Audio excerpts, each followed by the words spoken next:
Good morning. Welcome to this Resolution Foundation event on intergenerational transfers. We try every year with our intergenerational audit to investigate some fresh angle. Last year we were investigating the comparisons between what was happening in the UK and what was happening in America. This year we're looking at all the different transfers between the generations, both in care and in finances. You'll hear in a moment from our excellent researcher, Molly Broom, who has led the work on that. And we're also joined by two academics from the University of Southampton with whom we partner in our programme Connecting Generations. I'm delighted to be joined by Professor Anne Barrington, Professor of Demography and Social Statistics at the University of Southampton, and also by Professor Jane Falkingham, who is the director of the Centre for Population Change and Connecting Generations. So we're going to have a lively discussion. Molly, over to you to set out the presentation. Thank you, David. And yes, I'd like to start by thanking my co-authors, Sophie Hale and Hannah Slaughter, for their inputs into the report, and also the ESRC for funding the audit as part of the Connecting Generations research programme. So this year's intergenerational audit takes a slightly different approach to previous audits, as it focuses specifically on the theme of intergenerational support. Now, there's lots of intangible flows of support across generations, but there are also lots of tangible flows too. For example, time, money, and material resources. And it's these tangible flows of support that we focus on in the audit. In particular, we examine the support older generations give to younger ones, such as providing help for housing and also providing childcare. We also highlight the unpaid care that younger and middle-aged adults often offer to their ageing parents. And then finally, we explore a significant intergenerational transfer that typically occurs at the end of people's lives: inheritances. So let's dive into the key findings of this year's audit. So our first intergenerational flow tends to be a big giveaway for younger generations, and that is free accommodation. Young adults living with their parents has become increasingly common over the past 2 decades. This chart shows that 39% of 18 to 34-year-olds were living with their parents in 2021-22, and this was up from 26% 20 years ago. Living with parents can provide direct financial benefits, and the most obvious one is saving on rent. In fact, we find that if all young adults living with their parents were to move into the private rented sector, their rental costs would add up to a total of £3 billion a month. So this is a substantial intergenerational transfer from parents to their adult children. However, there are fears that living with parents limits mobility and restricts young people's chances of finding work, particularly if their parents live in an area where there isn't a strong jobs market. Happily, our analysis largely dismisses these concerns. Now, it wouldn't be a Resolution Foundation event without an overly complicated chart, so I'll walk you through this one. If you look at the size of the purple, blue, and yellow bars at year 1, you can see that those living with their parents are more likely to be unemployed and more likely to be working in low-paid jobs.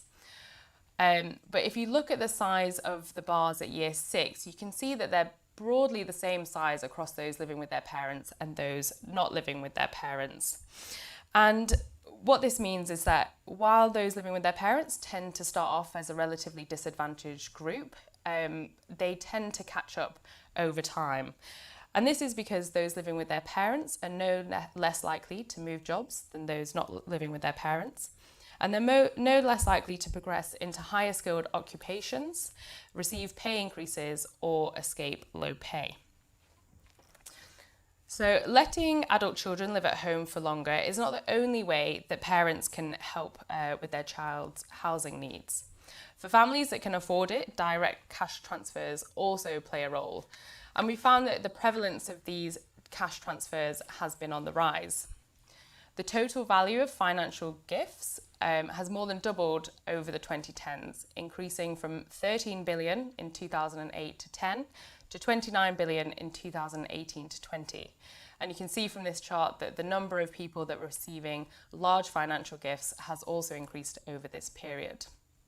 And most of these financial gifts tend to come from people's parents. This chart shows that financial gifts tend to be received relatively early in people's lives, with half of those receiving a financial gift aged in their 20s and 30s, or a time when lots of people are looking to buy their first house. And this suggests that gifts from parents are playing an important role in helping people onto the housing ladder. And this is supported by other data which shows that more than a third of recent first-time buyers used help from family and friends to purchase their first home. Another big flow of intergenerational support comes when people become parents, and that intergenerational flow of support is the provision of childcare.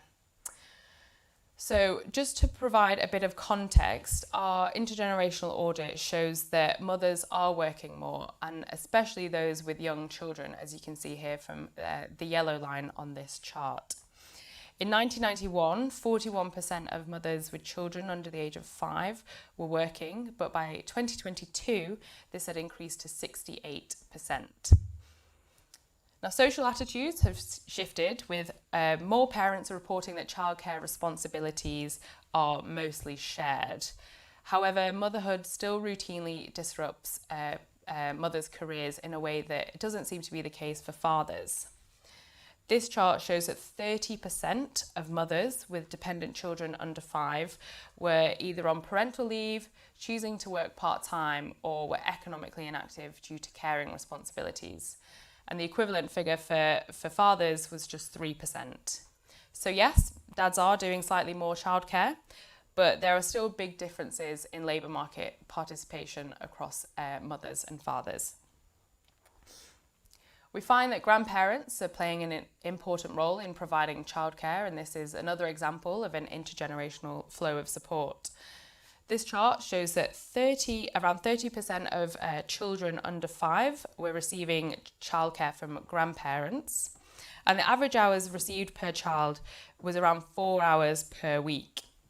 In fact, in total, grandparents provided an estimated 770 million hours of childcare to their grandchildren in 2002 to 23. And this is equivalent to around 3.5 billion in terms of the cost of nursery care.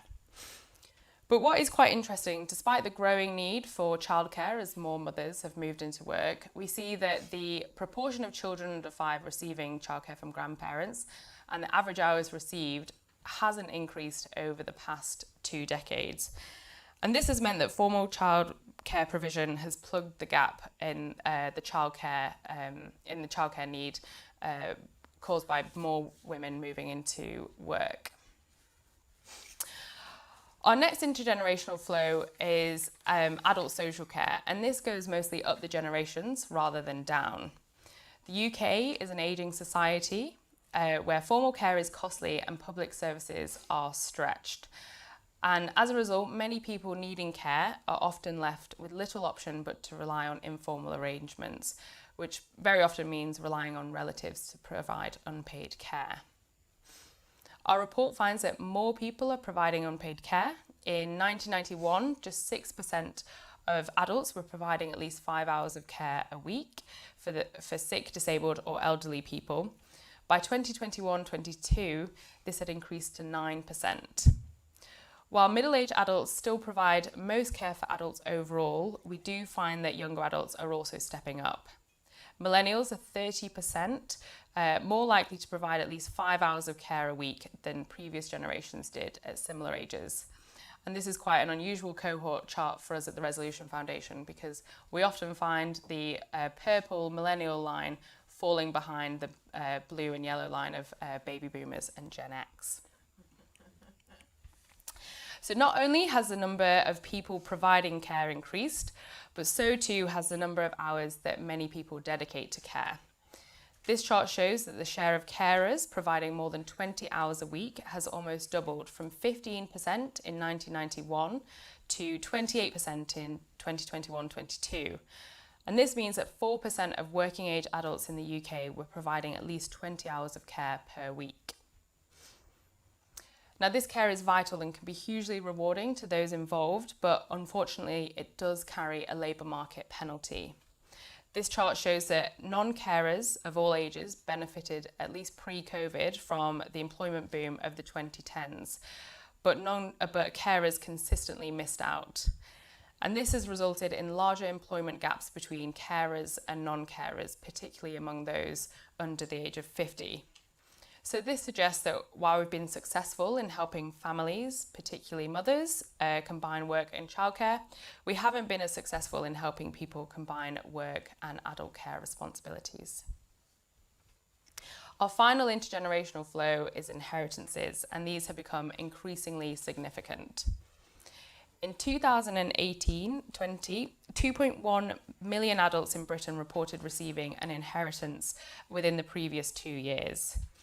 And we find that the people receiving larger inheritances has also increased over this period. For example, the number of people receiving an inheritance of £100,000 or more stood at 250,000 in 2008 to 10. But by 2018 to 20, this stood at 380,000. And as a result, the total value of inheritances more than doubled over this period, with the total value standing at around 190 billion in 2018 to 20. But this chart shows that inheritances are most commonly received by people in their 50s and 60s. This means that, at least in contrast to gifts, they offer limited support to people struggling to access home ownership. Instead, we find that inheritances are more likely to be useful to enable people to pay off their mortgage or to retire earlier. We find that the probability of early retirement increases for those who receive substantial inheritances. In particular, we find that the probability of early retirement among non-retired over 50s is 10% over a 2-year period if they receive an inheritance of £50,000 or more, compared to just 6% among those who do not receive an inheritance. And this suggests that higher numbers of large inheritances may act as a headwind against a higher employment rate in the future. But one thing that is pushing against the trend of bigger inheritances is the rising cost of care. And this is because big care bills can eat into the wealth of older people. In England, it's estimated that 1 in 7 adults will incur care costs of over £100,000 in their lifetime. Work by our Connecting Generations colleagues found that 65% of people over the age of 50 were expecting to use their own savings to pay for care and support in later life, and 50% were expecting to use to sell assets to pay for care, such as their houses. And this reliance on personal assets to pay for care suggests that wealth intended to be passed on through inheritances could be significantly depleted. So that was a quick whistle-stop tour of the main themes in the intergenerational audit, but there's lots of other charts in there. So just some key takeaways. Financial flows are helping young people onto the housing ladder and do seem to be helping older workers off the jobs ladder. Childcare for grandparents is enabling parents to work, particularly mothers with young children. Care for adults is growing, but it does appear to be carrying a significant labour market penalty. And so overall, the message from this year's audit is that as Britain becomes wealthier and older, these transfers between families appear to be playing a greater role in shaping people's lives. Thank you. Thank you, Molly, for that fascinating analysis. And I think Molly's final point really strikes a chord. There was a kind of picture of modernity in which we all became atomized individuals, and the family was an old-fashioned institution that gradually disappeared. What this actually shows is that the exchanges within the family, both of care and of finance, are, if anything, becoming more significant. If anything, the family matters more if we want to understand Britain in the 2020s. To help us do that, we are joined by our panellists, Anne Barrington, who directs the Fertility and Family strand of the ESRC Centre for Population Change at Southampton. Anne, over to you for your comments. Well, thank you. So, as we've just heard from Molly, the audit covers an impressive amount of ground. And unsurprisingly, it focuses on intergenerational transfers that are easily quantified, such as the provision of housing, care, or financial transfers. And we mustn't forget, of course, that less studied are intergenerational transfers of social and cultural capital, which are also important determinants of young people's life chances. But just thinking about those financial transfers that potentially would be measurable, reading the report sparked off lots of ideas about we should be collecting information about how many parents are paying for private education, private tutoring, and even private healthcare.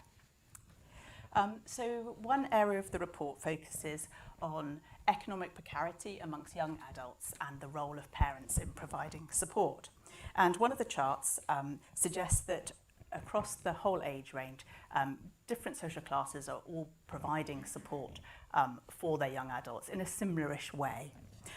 But I just wanted to highlight some research that we've been doing in the Centre for Population Change, which suggests that actually that 18 to 34 age range is quite large, and we need to, and in fact when you look at it in more detail, the role of parents changes across that age by social class. So at younger ages, so parental resources can support economically precarious young people in two ways, as Molly introduced, so that they can act as a protective safety net, providing a shelter, but also they can use their resources to propel young adults out of the home. And what you can see from the labour force survey data that we've looked at is that at younger ages, wealthier parents are using their resources to keep their children at home,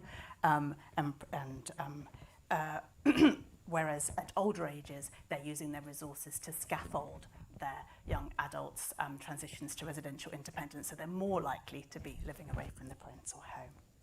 And indeed, these findings about the changing reasons for co-residence and how they intersect with age and gender and parental class are consistent with findings from the Generations and Gender Survey, which is one of the few surveys which actually asked young people why they were living with their parents.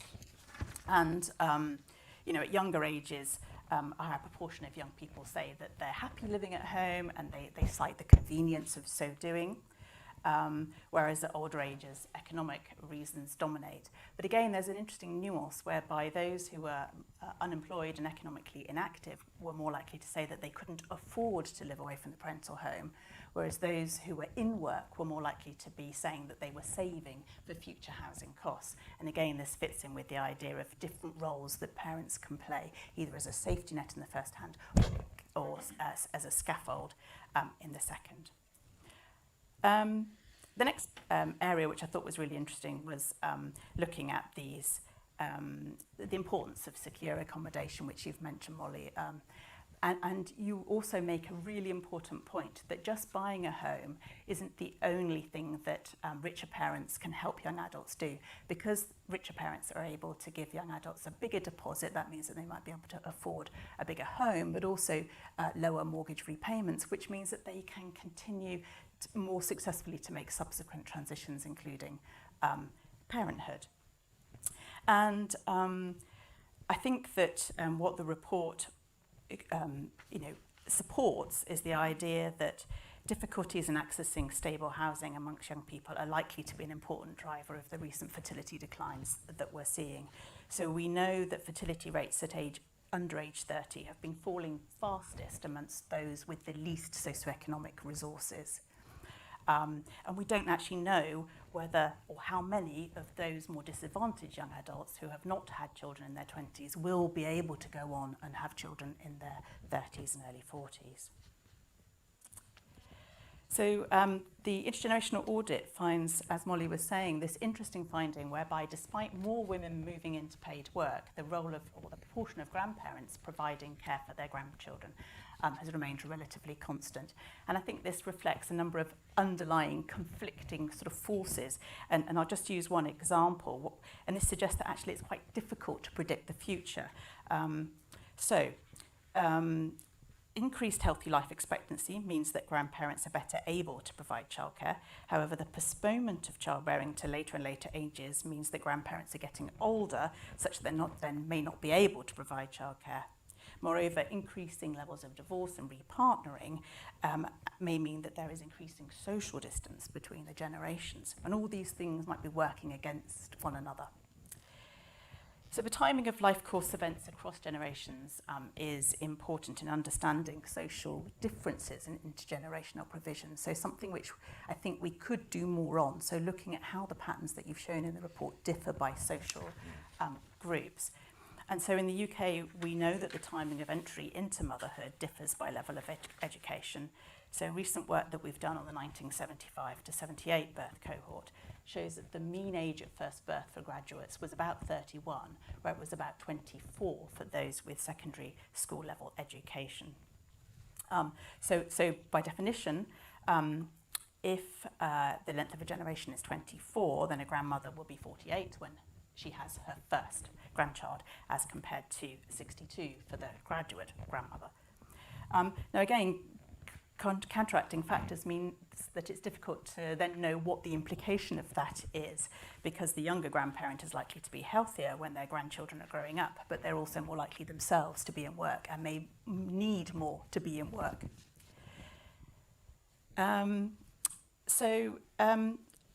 I want to finish, so I'm sure I'm running out of time, by mentioning two areas of research where I think we need to do more research, and part of the problem is sort of data lack, but I'll say them anyway. We know very little about intergenerational transfers amongst those who've migrated to the UK. So we know that a third of babies last year were born to women who themselves were born outside of the UK. And we don't know how many of those women and couples might have relatives in the UK available to care. But clearly that's sort of like an important issue. And the second area deserving of greater attention, in my view, is the impact of increasing family complexity on intergenerational transfers. So there needs to be more research to understand how increased separation, repartnering and step-family formation influence people's ability and willingness to provide intergenerational transfers. And especially because we know that family complexity is unevenly distributed according to socioeconomic resources. So there's a question as to whether these trends will sort of amplify existing social inequalities. But thank you very much for sharing these amazing findings. Thank you. Thank you, Anne. Thank you very much indeed. And some very good questions are coming in now. And I should have said, do go to our website and the Slido page and put in any questions that you have for our panelists. I'm delighted that we're joined by Eliza Philby, whose book, here is the plug for you, is her book, Inheritocracy. It's time to talk about the Bank of Mum and Dad, has just been published. So, Eliza, over to you to talk about the Bank of Mum and Dad. Well, first of all, thank you, Molly, and for not just this data, but the entire work that the Resolution Foundation has done on this area, because frankly, I pillaged as much of it as I could for my book. And I was coming at it not from a statistician or an economist, but as a social historian, trying to understand and unpick the social and cultural economic forces that are the consequence of the rise of what I provocatively call the inheritocracy. And I crudely define the inheritocracy in this country as one that really is defining anyone under the age of 45, your life to a large extent, and opportunity certainly, has been defined not by what you earn, because wages have stalled, we know, not by what you learn, because the return on the investment of education, that massive expansion in tertiary education in particular, has stalled and we're seeing is declining, but whether you have access to the Bank of Mum and Dad. That's, if you do, you have certain opportunities, not just in terms of housing, as has already been alluded to, but those opportunities are much more wide and various and exist throughout your life, and obviously do not exist to the same extent for those that don't have access to the Bank of Mum and Dad.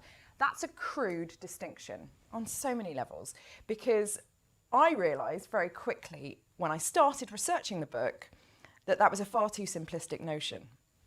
because families are complicated, and inheritance isn't cold, hard capitalism. It often stems from love, and emotional complexities within families can really determine these inheritances, these gifts, the bank of mum and dad.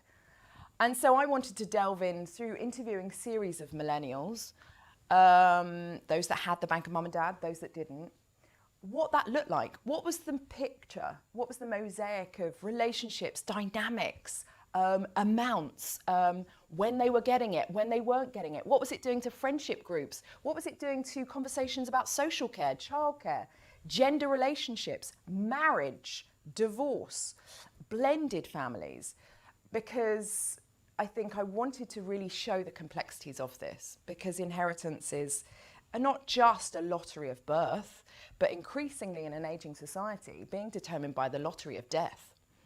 And it came from a very selfish motive. My father died in 2018, and he died of terminal cancer. And my family, working class family from South London, but my parents have been incredibly savvy as young adults in Tooting, South London in the 1980s. And my mum had purchased a 5-bedroom property at £28,000 in Tooting. £28,000. The mortgage was 3 times her wages. And she then subsequently purchased another property with a friend, an even smaller mortgage. And she gained support from the council to do it up, get rid of the outside toilet, do it up. By the time my father was terminally ill and we were starting to have the conversation about inheritances and gifts and all that sort of thing, way too late, my parents had become accidental millionaires. That's what I call them, accidental millionaires.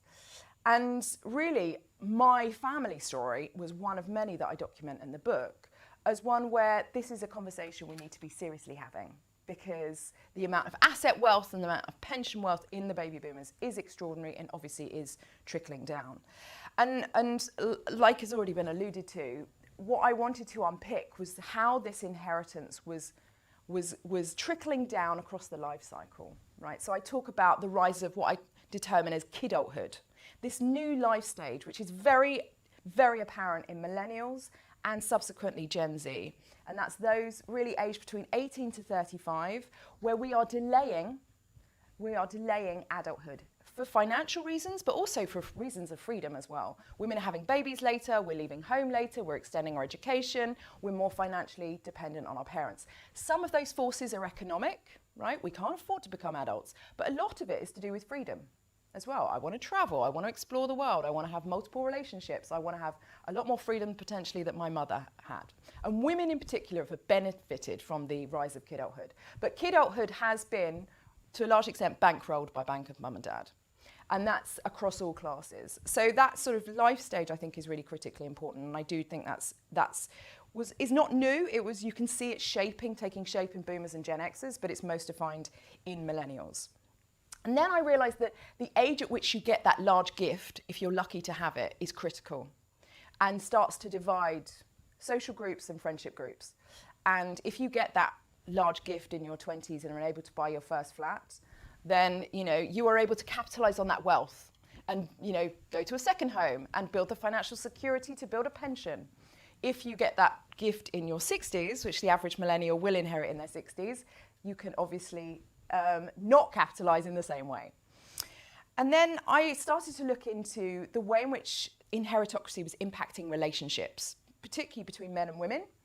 And Resolution Foundation has done some brilliant work on associative mating in terms of inheritances. So what we're seeing is, it used to be that associative mating was about education, graduates marrying graduates, okay? But increasingly, it's about one millennial with the bank of mum and dad marrying someone else, another millennial with the bank of mum and dad. So you're getting the merges of banks and mums and dads. And what's critical in that is suddenly the grandparents have a stake and a say in not just the house they may have paid for, but the marriage as well, and critically, the divorce. And I spoke to one woman whose parents had actually arranged a prenup to protect their wealth in that marriage. And you're seeing that's always been the preserve of the rich, but increasingly you're seeing paranoid middle-class grandparents or parents of those getting married, getting involved intimately in the economics of that marriage and that union. I did interview someone fascinatingly who had a joint bank account with her mother, not her partner.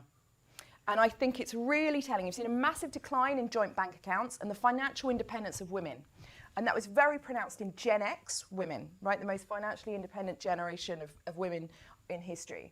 But millennial women, slightly different, because their financial independence, by and large, has been bankrolled by their parents. Not the feminist dream we thought was coming, by the way.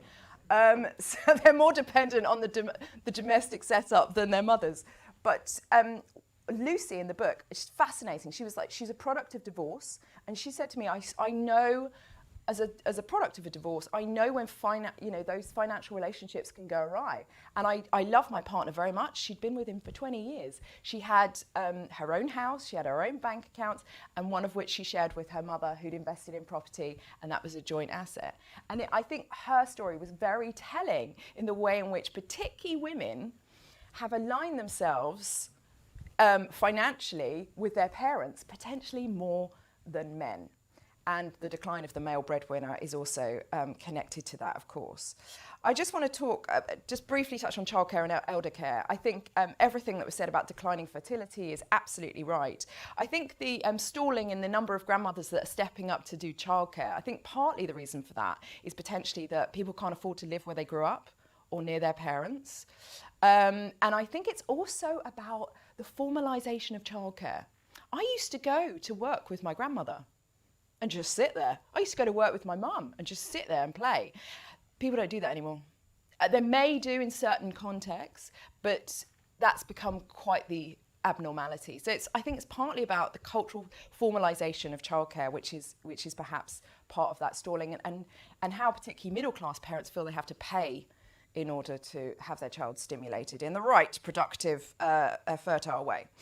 On elder care, I was very interested in this idea that the inheritocracy and the expectation of inheritance, which was, 80% of millennials expect an inheritance. Very dangerous, very dangerous. I spoke to one lawyer who was on extremely high wage, was not putting into a pension at all. She was convinced that her husband's parents would provide her with a pension through inheritance. Great trust in her marriage and perhaps too much trust in the inheritance itself.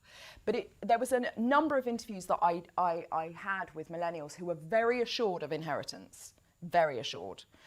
And I think as someone who had to care for a terminally ill father and eventually had to have their mother move in with them just after the pandemic, I was acutely aware of how unprepared millennials are for the amount of parenting of their parents they're going to have to do.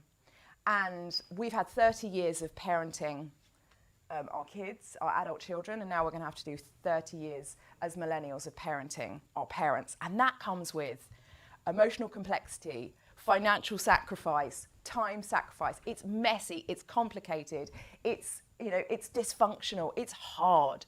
And the way that we are aging today, we are living in a society where we're living longer lives, but we're living with complex illnesses. And we're very fortunate in our family to have an NHS doctor who was not only able to administer medicines, but also advocate on my father's behalf. So many families don't have that. And I spoke to one woman, Carol, and I'll just finish with her example. She was a woman in her 60s. She had looked after her mother for 14 years, 3 of which her mother was bedbound. And she had 2 siblings. And because Carol was child-free, didn't have any children, and because she lived nearest her mother, this was in Wales, her other 2 siblings lived not that far away, she just ended up doing most of the care.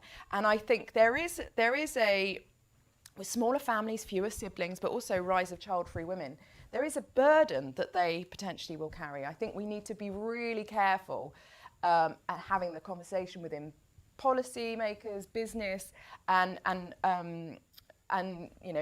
in families too, is that responsibility for elder care has to fall as equally on sons as it does on daughters, as equally of those with children as those without. And I think that's a huge, complex subject that I don't think society is willing to face, families are willing to face, particularly in respect to the financial consequence for inheritance as well. Thank you very much.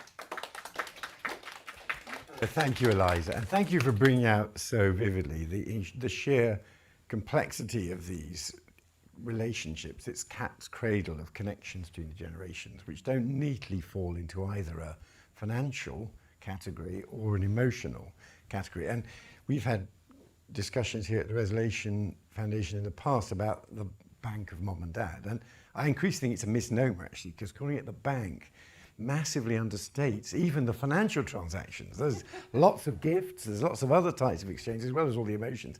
And one of the issues that came out from some of the financial advisors participating in our discussions was that sometimes the parents may think it's a loan and they're a bank. The kids may think they've just had a gift. Yeah. And it's not always clear when the money is handed over on what basis it's being done. And we were also keen to investigate to what extent financial relationships with parents also affect things like mobility.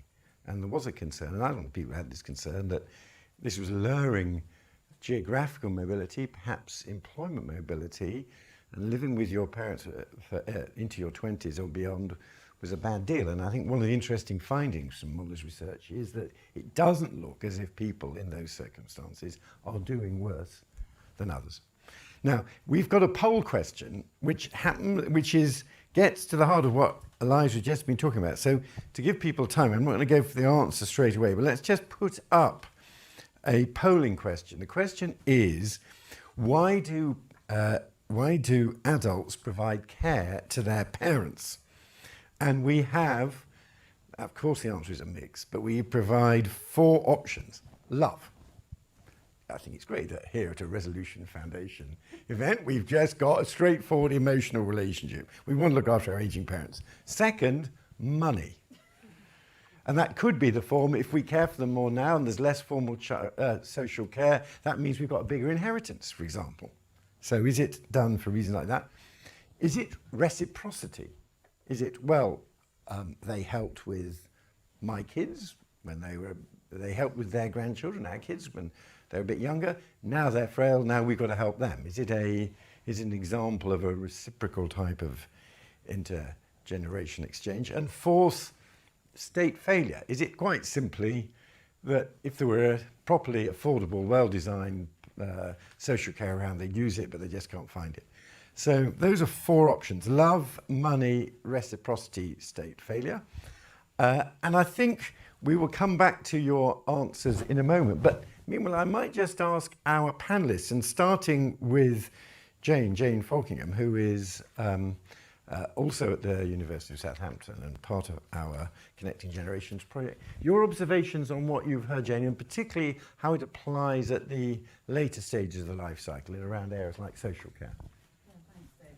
And I loved your comment about a cat's cradle, because I think that's exactly, it is just messy. And I loved your presentation, by the way, Eliza. I've written down lots and lots of different things about it. I'd like to just focus on a different generation and move up to the boomers, because that's who I am. And of course, we're always more interested in where we are in the life course. But interestingly, I think the interconnections between what you're saying and what I'm going to say are there. So just thinking about the boomers at the moment, they're the grandparents. So they appeared in Molly's chart, providing the grandparental care. But equally, they're the carers, because if we look at the chart and we look at the relationship with age, it actually peaks in midlife. So it peaks in the late 50s, early 60s. So actually, you've got a sandwich generation. Now, when that terminology first emerged in the United States back in the 1980s, it was very much people sandwiched between caring for their dependent children and caring for their parents. But of course, with changes in life expectancy and changes in the age at which we have children, you've now got grandparents who are caring downwards and upwards simultaneously. So that sandwich generation, I think, is very interesting. At the same time, we've got Department of Work and Pensions, who are quite fixated on, it used to be called extended working lives. Now I think it's called fuller working lives. And in fact, there's a policy that have just been introduced, which is called 50 plus choices. And they're trying to get more people back into the labour market in their 50s and to stay working into their 60s. And indeed, when I first started work, I expected to retire at age 60. So I'm that generation where it was still 60, and then suddenly it was changed to 65, and now it's 67, and I can see that age moving forward through time. If we want those women primarily to stay in the workforce, then we actually have to recognise the complexity of all these family relationships that are going on. And I'm going to give a little advert now, because my co-authors are Maria Evandrew, Athena Vakantoni and Min Chin. We've just got the proofs yesterday for an article that's coming out in the Journal of Social Policy, which has used longitudinal data from the Understanding Society to look at when taking up intensive care and how that interacts with employment. And lo and behold, when you first start caring, you can combine that with work. But when the intensity of caring increases, you actually either have to reduce your hours of work or leave the labour market altogether. So I think it's, and that will then have a knock-on effect in terms of those women's pensions and their savings. So it's very complicated. It's not just about inheritance, it's also about that care, and it's also about caring downwards.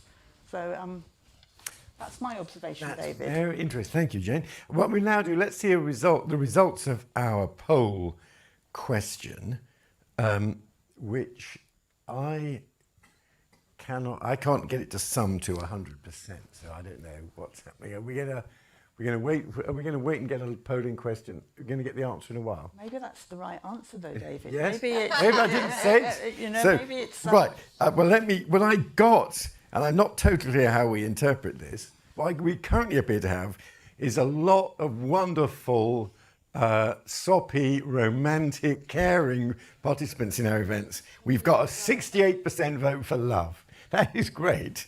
We've also got 9% for money, which looks for me, that's excellent. We've got 47% for reciprocity and 35% for state failure. So I'm not sure how much weight we should attach to this particular poll find, but it is a useful reminder, and I'm now going to ask all of our panelists to comment. These family relationships start, as I think you heard from Eliza. We shouldn't just forget the fact that within families there is a lot of love, but it doesn't alter the fact there's also these other frameworks for analysis as well. Molly, do you want to comment and particularly perhaps bring out your findings on the effect of social care on employment, but any other observation you got on this as well? Yeah, so this is a bit of a cop-out answer, but I think it's probably a bit of everything. In the report, we find that the spending on social care from local authorities has fallen by 7% in real terms between 2022 and 2009 to 2022. So I think the fact that publicly available forms of care have become less available shows that there is some social failure, meaning that more families are having to provide more unpaid care. There's also the money side of thing. We've got a great chart in the report which I didn't show, which showed the cost of private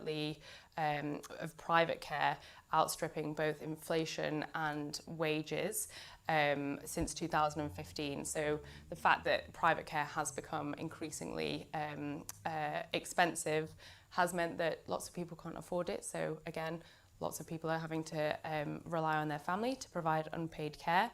I'm less convinced by the inheritances, trying to protect people's inheritances. And the reason for that is that, as Eliza mentioned, providing care, while, as I mentioned, can be really rewarding for people involved in terms of helping their parents, it's really demanding and it puts restrictions on people's personal time, and as I've said in the presentation, it does have impacts on people's ability to participate in the labour market.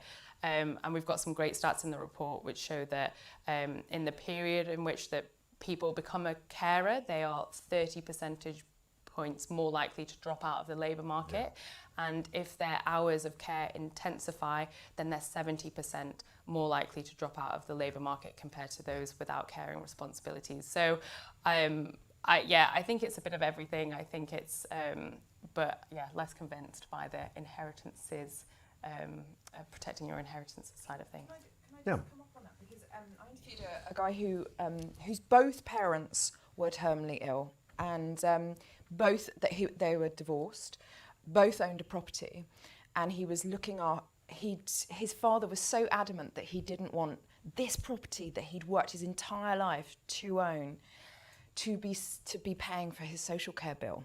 The father was in a home.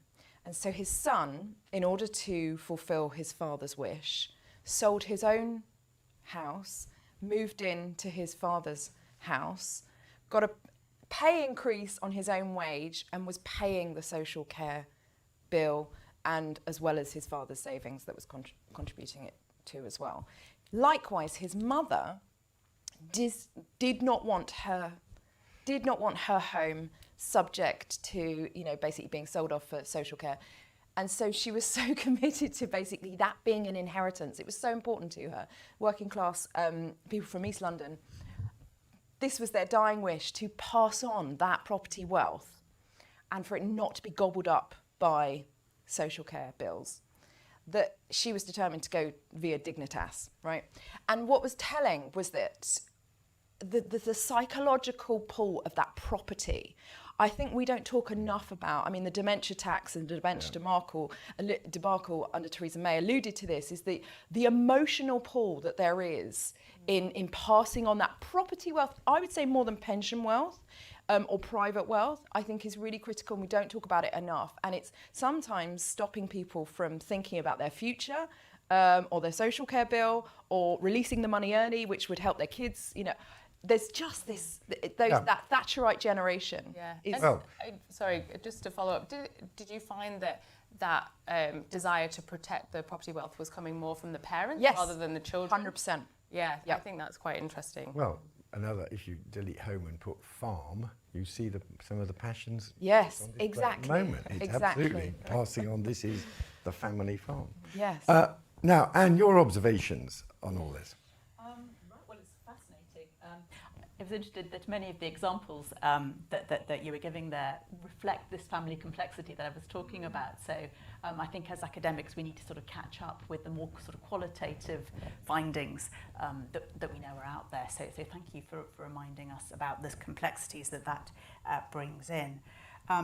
I was also interested in your comment about geography, and I couldn't actually find some very recent research in the UK about the changing geographical proximity. I don't know if Jane knows.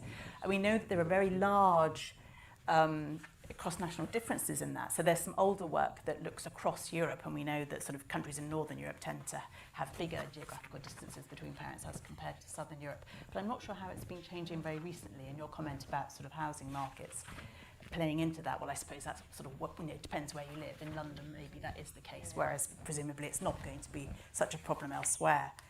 And then I just wanted to reflect, we've talked a lot about inheritances, which predisposes that you've got somebody to give your property to. And so some of my work is looking at sort of the proportions of men and women who do not have children.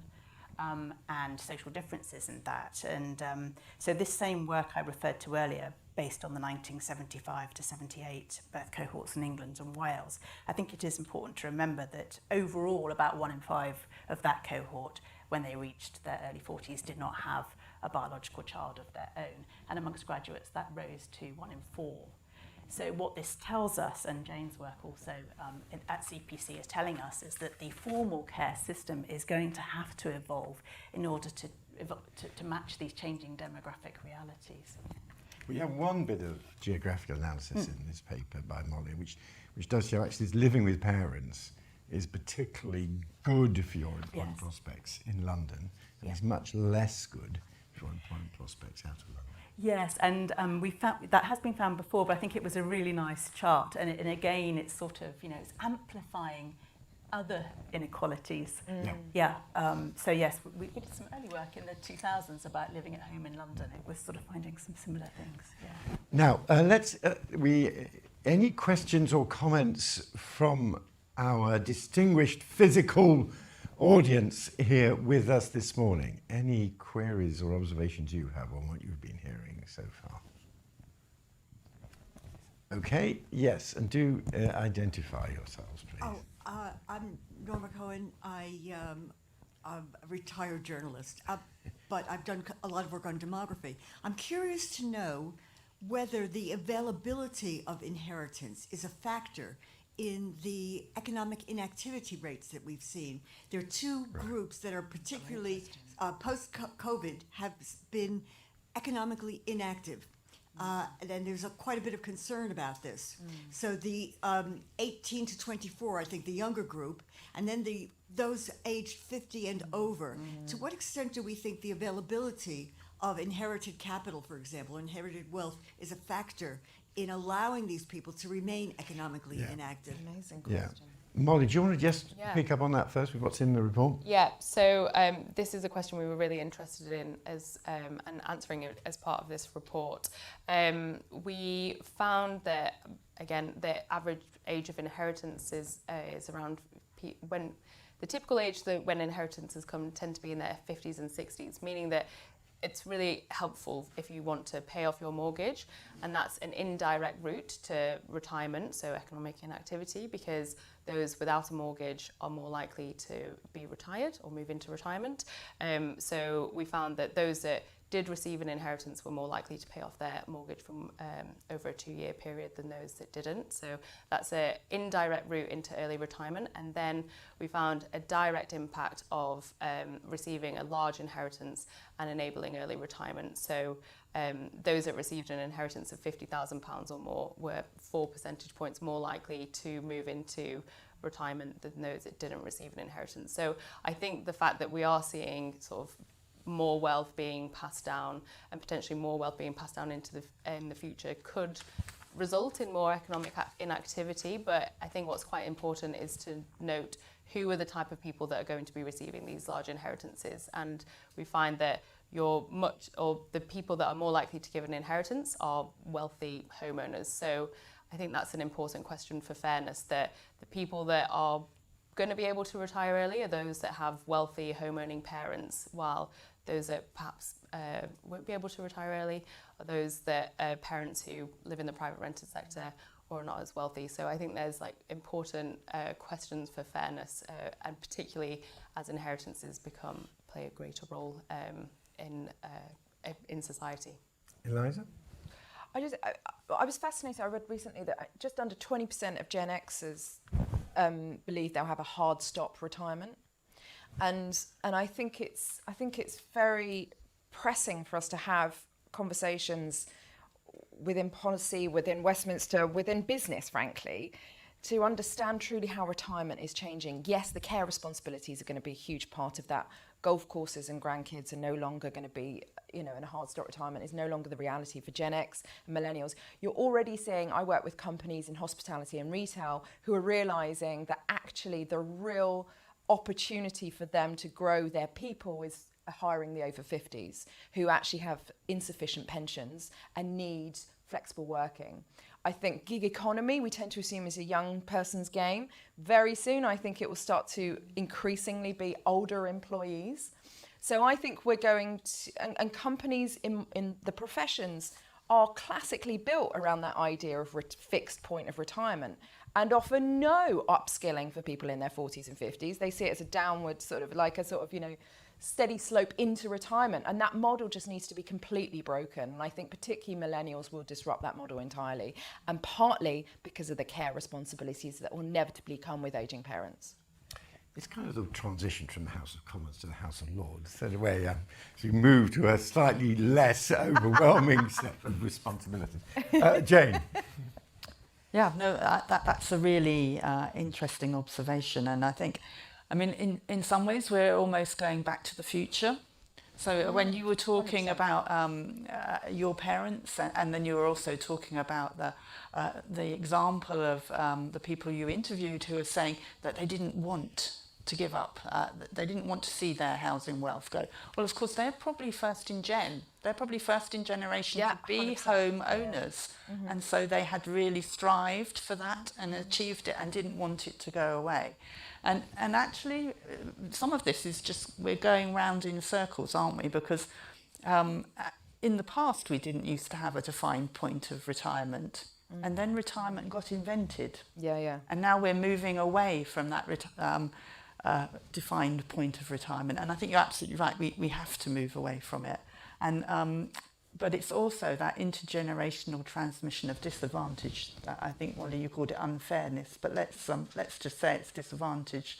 If you don't have the inheritance or you don't have the bank of mum and dad, then you're actually going to be in a different position. And we've got so some people are going to have to keep working because they're not going to be inheriting.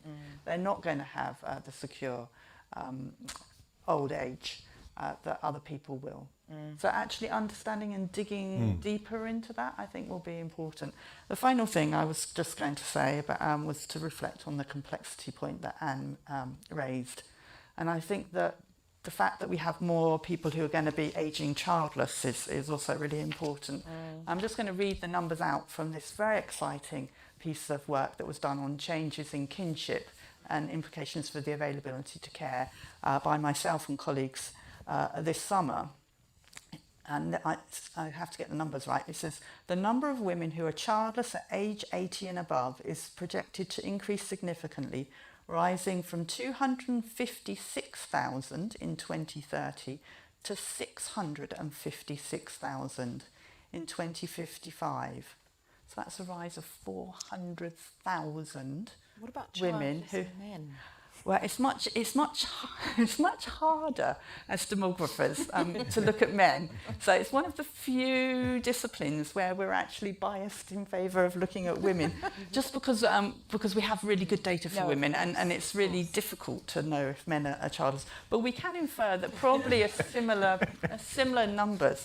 And that does mean we need to look at other forms of social relationships. So it will be thinking about nephews and nieces, but also friendship networks. Yeah. And I think we're going to have to get much more complicated. Final point, though, I wrote down, Eliza, was when you were talking about parents getting involved in the marriages. There is, and I've noticed in the adverts now, there are solicitors who are specialising in blood wills. I know. And I thought, what is a blood will? But it's actually a will which is specifying it has to go to a child that is of my blood. So not the stepchild or not the blended family. And I think that's an interesting emergence within the marketplace. Sounds rather sort of medieval. It does, doesn't it? Well, Back to the Future. Now, inheritance is very interesting. Inheritance is, several of our online participants have been asking about inheritance. One question, will inheritances end up reinforcing the huge wealth inequalities we're already seeing? Another question on the increasing cash value of inheritance.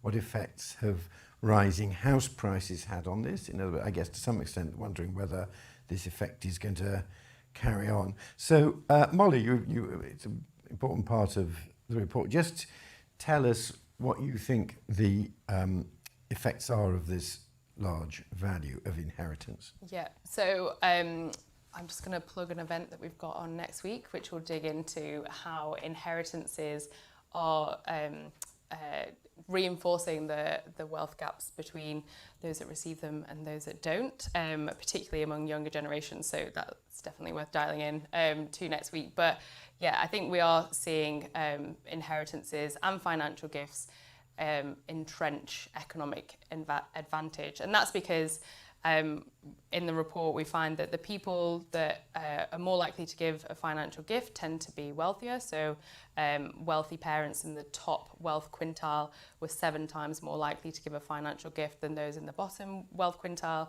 And the same is true for inheritances. So wealthy homeowners are more likely to give inheritances. So it's almost acting as a double advantage. So if you've got wealthy parents, they're able to help you get on the housing ladder when you're young, but they're also able to help you pay off their mortgage through an inheritance and retire earlier. So I think it is going to entrench these wealth inequalities, and basically people's outcomes are, life outcomes are being shaped by how wealthy their parents are.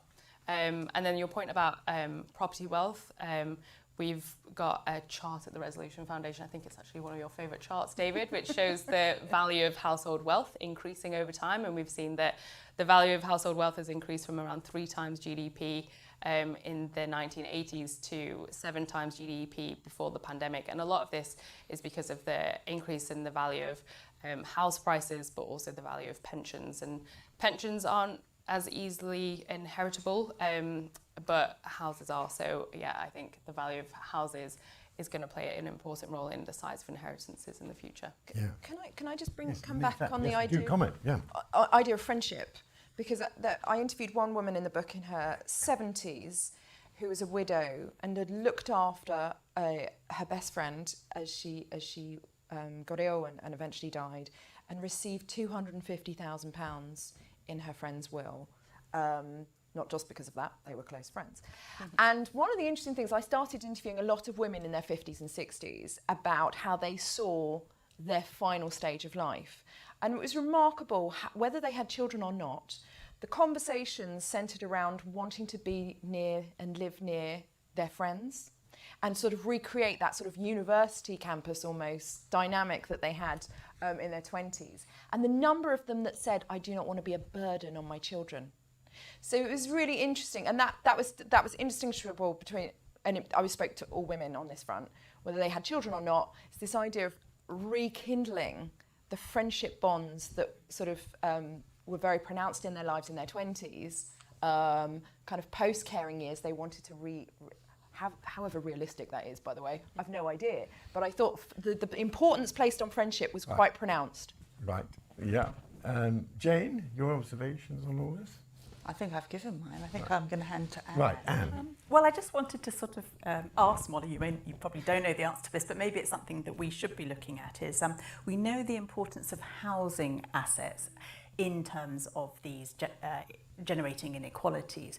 Do you think, therefore, that the UK is moving away from other sort of European countries? So all countries have these inequalities and inheritances, but is sort of the UK moving further and further away in that? And that would be quite interesting to study. Yeah, I don't have an answer to that, but that is a good idea for our next wealth piece. So thank you for giving us these ideas. I mean, historically, the evidence, of course, housing is relatively widely distributed in the UK. If anything, the pensions wealth has been more concentrated, and they've both shot up in value.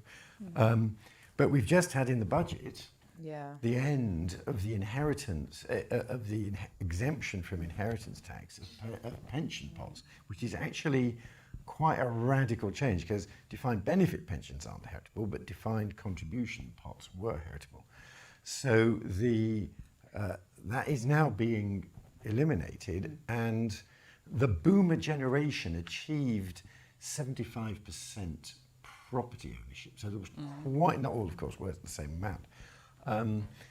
But although wealth in general is more important, and although wealth is more unevenly distributed than earnings, housing wealth is the most widely distributed form of wealth. So it's kind of That's interesting. that's both ways. And yes, and do come and more widely. On these No, that's very interesting. I mean, just one more question or comment about sort of housing and housing costs. So just a plea to all of us, when we're researching this, we do tend to focus on home ownership. So in the report, we talk about sort of gifts for home ownership. And I think that the surveys that we use to do our analyses need to be reflecting on, well, how many parents and grandparents are helping with rental costs. So, anecdotally, we know that that's taking place because more and more young adults in low and insecure and insecure jobs aren't able to afford those rents. So I think that's something that we need to look at. Yeah, no, thank you. That's a very fair point. Thank you. Well, we're now getting to end. I think there's now just an opportunity for our panelists each to give their kind of brief summary of where they think this stands, and let's move along the panel this way. Eliza, your observations on all this. So it's an outrage. frankly. I want anger as well as data, because there is no political open discussion about this serious intergenerational inequality that we have. The way in which the wealth, to a large extent, the opportunity has been so concentrated, particularly since the financial crisis, on the older generations, and the lack of opportunity, the lack of a springboard, the lack of a safety net for young people, and I'm saying under 45s in this country, is an outrage. And it's hindering our productivity, our GDP, the growth of families, the fertility rate, happiness, everything. And so this dependency we have on the bank of mum and dad, not just within families, but within our economy, is an outrage. And so I don't just want data, I want anger, and I want solutions. I don't have them. I wrote a book on it. I couldn't think of anything that could do to solve it, because you are dealing with something very messy, which is family. It's emotionally complex. It's political nightmare, as Theresa May found with the dementia tax. They don't want to go near it. They don't want to go near the property wealth or the pension wealth in the boomers. So how do we get our hands on that great wealth transfer and release the opportunities that it potentially may bring, not just some people that were fortunate to get inheritance from their parents, but everyone under 45, so we can kickstart this national economy and make it a place that young people want to stay rather than leave. Fantastic. I think we might be campaigning together, Eliza. I think that would be fun. Very good. Jane? Interesting, very interesting. Thanks, Eliza. I think we should be outraged, but maybe we shouldn't be outraged at each other as different cohorts. I'm not sure it is actually the intergenerational. I left school in 1979, and then the first election I voted in was actually returned Margaret Thatcher. And if you look at the cohort that went into the labour market in the early 1980s, which I think unemployment, David, if I'm right, was in the 20s, perhaps 20% or even higher, youth unemployment. There are some people in that boomer cohort who actually never had full-time jobs and who have scarred, and that scarring continues. And actually, all the different generations, we all move through the life course. And so we are all at different stages at different points in the life course. So I think it's less about being outraged about the generations, and it's more about being outraged about inequalities and disadvantage. And so yes, perhaps we do need to increase taxes, and we do need to think about taxing wealth and giving it back through the generations. But I would hesitate to move towards the generational war. Maybe there are other wars we need to fight together. No, I just think my anger was more a politician. Oh, I didn't know that. I wouldn't have joined in so eagerly. I think it is. Look, when it's not. There's endlessly this challenge. Oh, this is generational war. If you're drawing attention to other forms of unfairness or inequity by gender or ethnicity, people don't say you're creating a war. The challenge of generational war is, I think, one of the first ways of avoiding the uncomfortable evidence about what's happening between generations by saying you're trying to create a war. I think part of the power of inheritance is that people do want to help the next generation. They absolutely do want to help the next generation. But as I sometimes say at these events, we may be better parents than we are citizens. We may be better at helping our own kids and less good at helping the next generation as a whole. And we have to try to straddle that divide. And I personally think one of the best ways of straddling that divide is say, well, what kind of world do you want your kids to live in? Do you want your kids to live in a caste society, or do you want your kids to live in a mobile, opportunity-based society?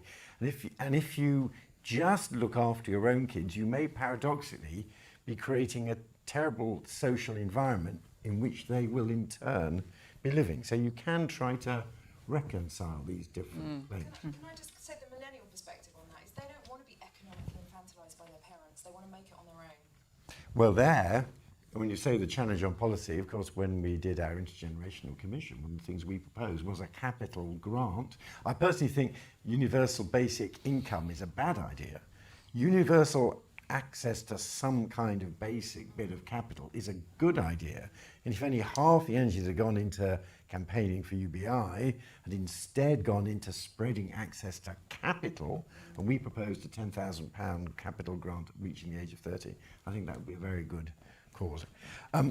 Anyway, let us, Anne, you are the student above all of these transitions, especially amongst young people. Your observations on all this. Well, I was going to say that I was really pleased that the Resolution Foundation has, in this report, focused on the support that different generations are giving, rather than those sort of conflicts. And so it's a bit like Jane's comment.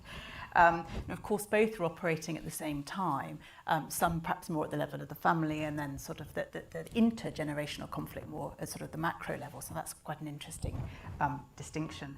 But the trouble, what's also really good about your report, but also perhaps slightly concerning, are the gender inequalities that are maintained and developed through this intergenerational support within families. And I think that you've started to scratch away at that a little bit, and it probably needs some work. And you had some interesting comments about how that might play out in the future, and how even women's striving for sort of equality is being held back, maybe. Yeah, Molly. Yeah, so I think I just finished by going through the intergenerational flows that I mentioned in the presentation. So I think there has been a recognition of the intergenerational flow that parents give their children by allowing them to live with them for longer, and the fact that lots of young people don't have access to affordable housing. The government has got an ambitious house building target, so I think there is a recognition of the importance of providing affordable homes for young people so they can be less reliant on their parents for housing support. We've also seen the expansion of free childcare hours, so I think there is recognition of that intergenerational flow of support that is grandparents providing care for their children. But I don't think we've got a good sustainable solution for the growing need of unpaid care. And I think that's probably where we need to focus on going forward, because as your evidence suggests, that this is going to become a growing issue, and more people are going to be expected to do more unpaid care, and this has big consequences on their ability to participate in the labour market. So I think that's where we need to focus next. Great. Thank you very much, Molly, not just for that, but also for your excellent report. Thank you to our panellists, our partners in the Connecting Generations project from the University of Southampton. Thank you both to Anne and to Jane. And Eliza, thank you for bringing your campaigning vigour to all this. And this is going to be one of many conversations and much campaigning in the future. Thank you all very much indeed.